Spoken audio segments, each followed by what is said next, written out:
할렐루야. 대강절 첫 번째 주일 12월의 첫날 아침에 살아계신 하나님 우리 아버지의 성호를 찬양합니다. 오늘의 말씀은 대강절 기도문으로 시작하려고 합니다.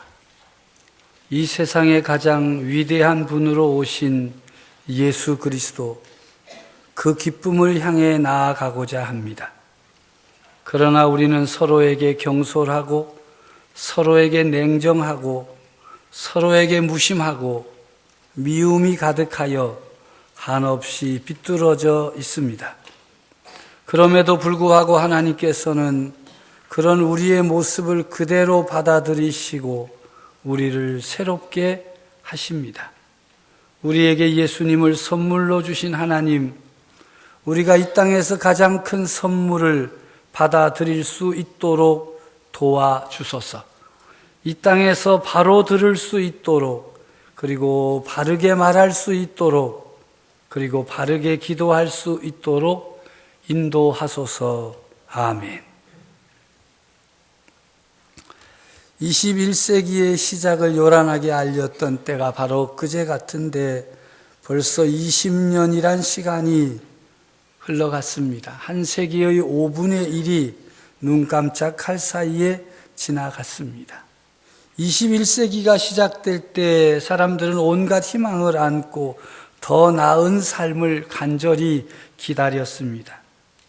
그러나 막상 21세기 중반을 향해 달려가고 있는 오늘, 우리가 느끼는 현실의 무게는 무겁고 학자들이 말하듯 절망과 우울과 피로로 가득한 사회가 되어졌기에 마음이 무겁습니다.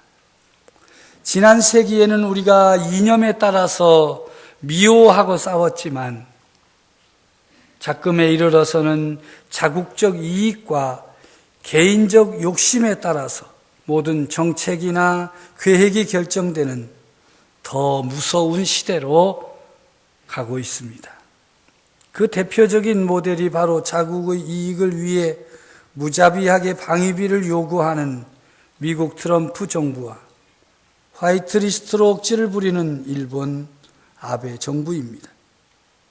이런 세태에 살아가고 있는 우리들에게 과연 우리 교회 성도들은 이 세상을 향해 어떤 희망과 위로의 메시지를 전할 수 있을까 묻게 됩니다. 정말 희망은 있는 것일까? 라는 질문입니다. 오늘부터 우리 교회는 대강절을 시작합니다. 예수 그리스도께서 하늘 보좌를 떠나 이 땅에 오신 성탄의 날을 기다리며 우리의 삶을 새롭게 정돈하는 절기입니다.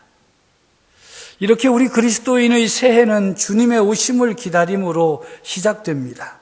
예수님의 오심, 즉 예수님의 처음 오심과 다시 오심을 기다리는 절기이기에 이 대강절은 희망을 꿈꾸는 절기가 되는 것입니다.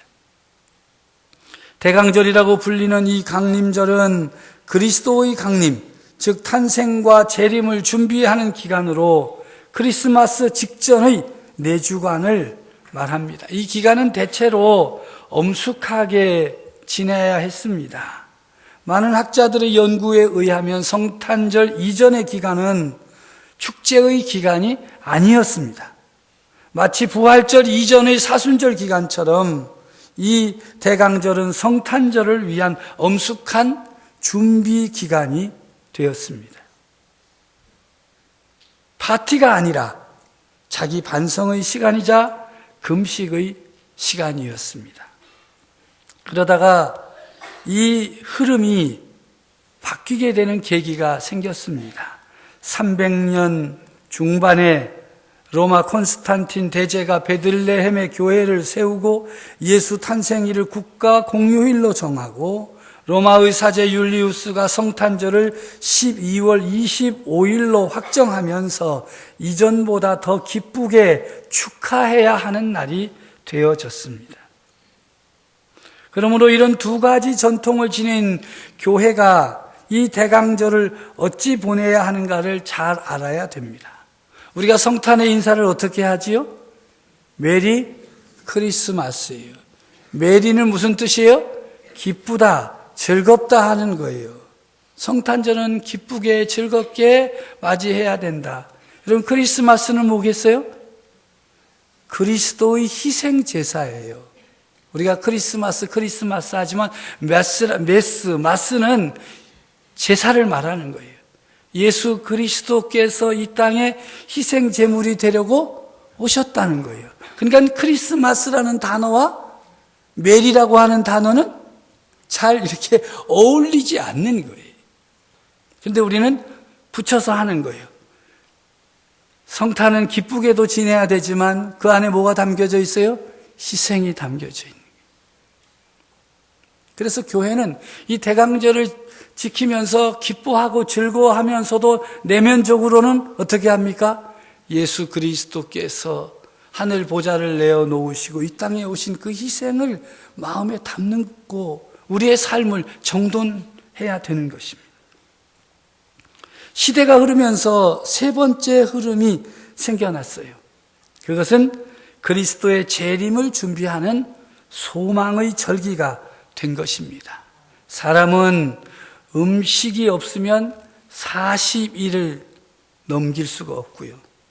물이 없으면 3일을 넘길 수가 없고, 공기가 없으면 8분을 넘길 수가 없다고 합니다. 여러분들이 10분만 숨 안 쉬고도 살아있으면 아마 세계적인 인물이 될 것입니다. 그렇다고 지금 연습하지는 마십시오. 그런데 사람이 이것이 없으면 단 1분도 살 수 없는 게 있어요. 그것은 소망입니다. 사람은 소망이 없으면 단 1분도 살 수가 없습니다. 소망은 기대감입니다. 미래에 대한 바람입니다. 기다림입니다. 뭔가 기대가 있으니까 세상을 사는 것입니다. 오늘보다 내일이 좀 더 나아지겠지 하는 바람이 없으면 절망하지요. 절망하면 죽을 수밖에 없습니다. 기다림에는 여러 가지 요소가 포함되어 있습니다. 꿈도 담겨져 있고 비전, 기쁨, 설레는 마음이 담겨져 있습니다. 이건 못지않게 기다림에 또 따라오는 것이 있습니다. 그것은 고통이며 아픔입니다. 시편 27편 14절 말씀에 너는 여호와를 기다릴지어다. 강하고 담대하며 여호와를 기다릴지어다. 말씀하십니다. 내 생명을 대적에게 맡기지 마시고 악한 자들에게서 구원하여 달라고 간구하는 믿음의 사람에게 너는 기다려라. 여호와를 기다려라. 강하고 담대하게 여호와를 기다려라. 나의 구원의 하나님이시여 나를 버리지 말고 떠나지 말아 달라고 애원하는 사람에게 너는 강하고 담대하며 여호와를 기다리라고 하십니다. 그 기다림 속에 얼마나 많은 고통과 아픔이 담겨져 있을까 넉넉히 짐작할 수 있습니다. 그냥 기다리는 것일까? 기다리면서 해야 할 일이 있습니다. 특별히 예수 그리스도를 기다리는 성도들은 이 기다림 속에서 해야 할 일이 있습니다. 첫째는 주님이 다시 오실 것이라는 사실을 분명하게 알아야 됩니다.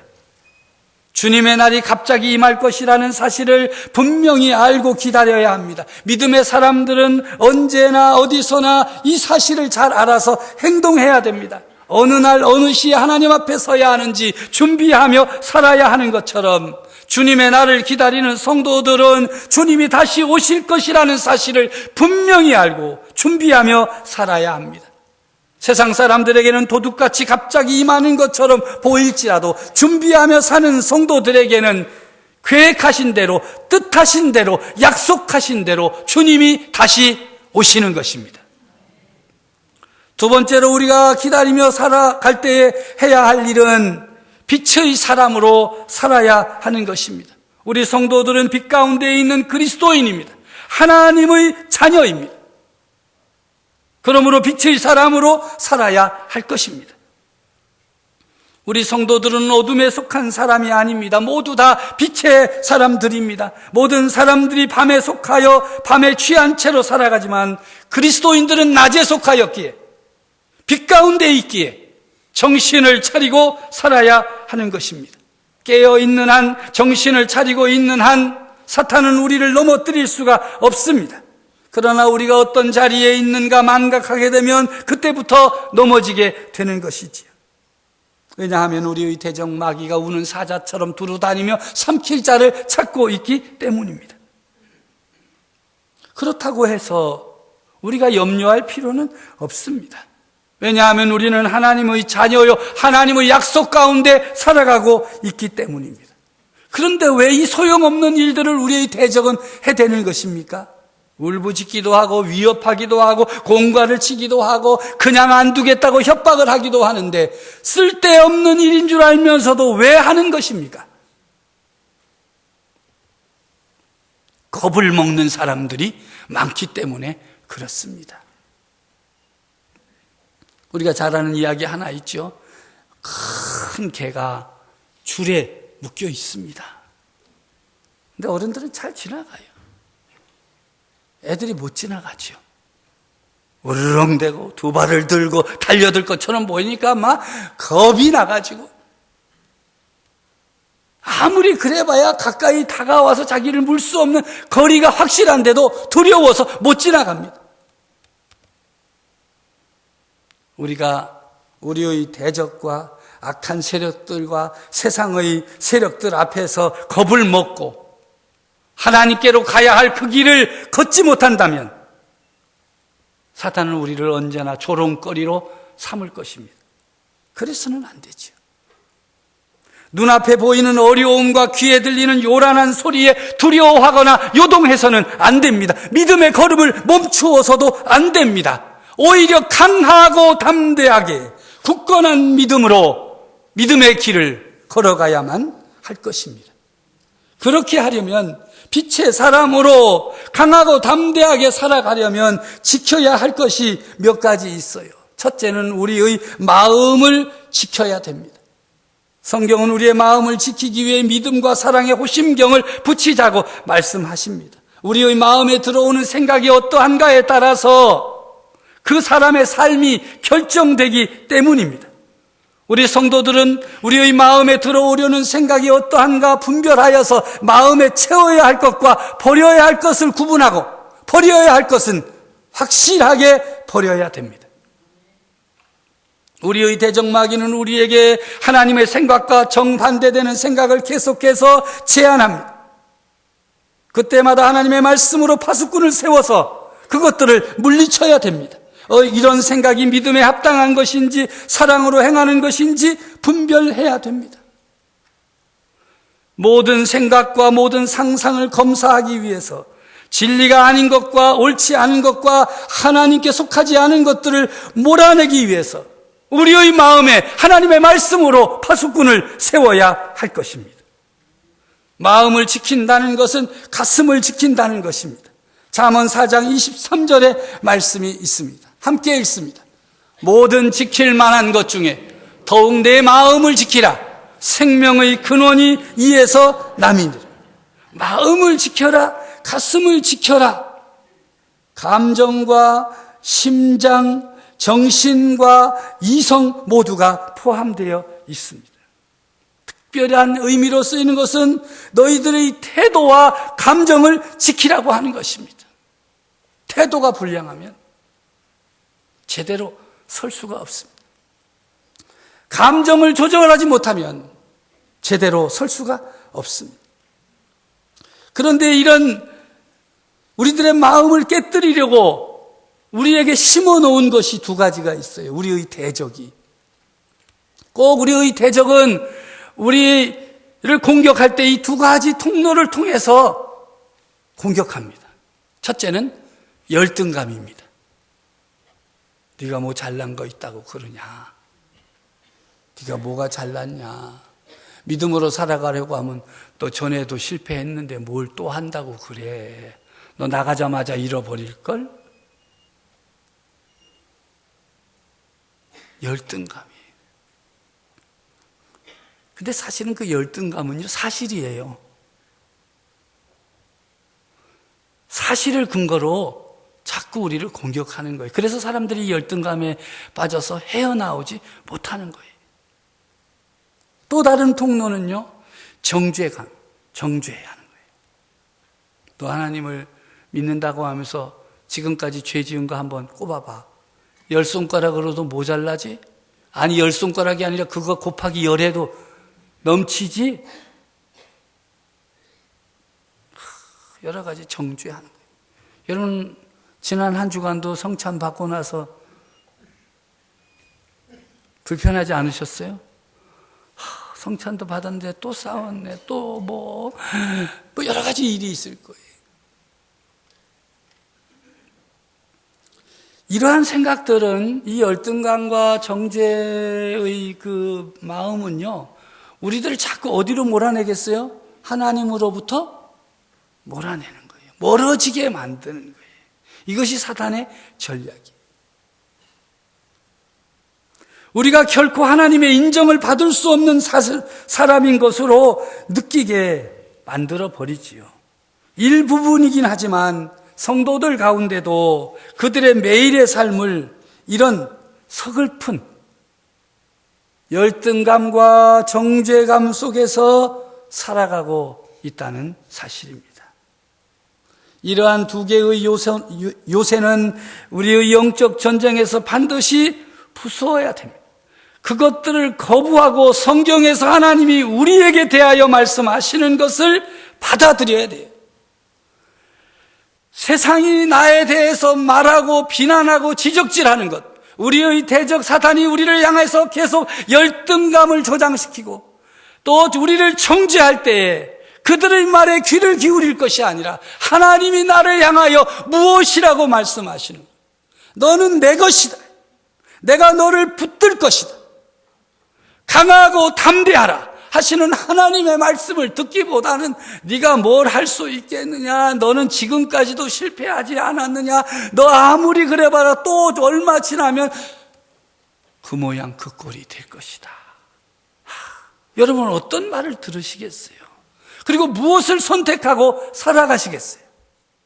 여러분들은 그리스도인이요 하나님의 자녀요 빛의 사람들입니다.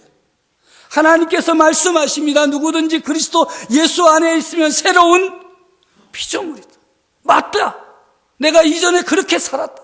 그러나 오늘도 하나님 앞에 나와서 예수 그리스도 십자가 구속의 그 은혜를 의지하여 기도하면 하나님께서 미쁘시고 의로우사 우리의 죄를 흰눈같이 정결하게 하실 것이다 하는 말씀을 붙들고 대적해야 됩니다. 열등감에 사로잡히거나 정죄에 사로잡혀서 하나님을 멀리하는 인생이 아니라 하나님의 말씀을 붙들고 그 은혜를 의지하여, 그렇습니다 주님, 제가 부족하고 연약하고 허물이 많으나 예수 그리스도의 은혜를 의지하여 오늘도 나와 엎드려 싸우니 은혜를 베풀어 주시옵소서.